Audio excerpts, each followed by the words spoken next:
যে এই দোয়াটা যেটা আমি এখন শিখিয়ে দিচ্ছি আপনাকে, এই দোয়াটা জিবরাইল আলাইহিস সালাম রাসূলুল্লাহ সাল্লাল্লাহু আলাইহি ওয়াসাল্লামকে শিখিয়ে দিয়েছিলেন এবং রাসূলুল্লাহ সাল্লাল্লাহু আলাইহি ওয়াসাল্লাম এই দোয়াটা খালিদ বিন ওয়ালিদ রাদিয়াল্লাহু আনহুকে শিখিয়ে দিয়েছিলেন। তো শোনার এবং শেখার খুব আগ্রহ ছিল, তা আমি লিখে নিচ্ছিলাম এবং নোট করছিলাম।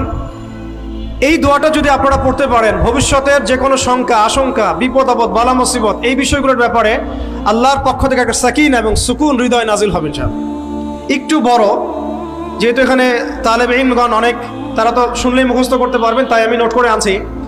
এবং জ্ঞান তো লুকিয়ে রেখেও লাভ নাই, প্রচার করলেই লাভ, আপনারা আমল করলে আমি নাকি পাবো ইনশাআল্লাহ।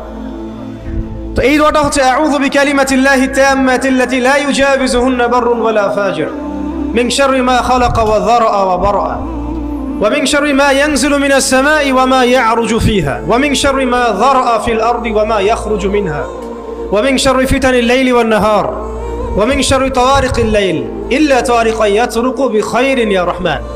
এই দোয়াটার উপর আমল করতে থাকেন, দেখেন ভবিষ্যতের আশঙ্কা দূর হয়ে যাবে ইনশাআল্লাহ।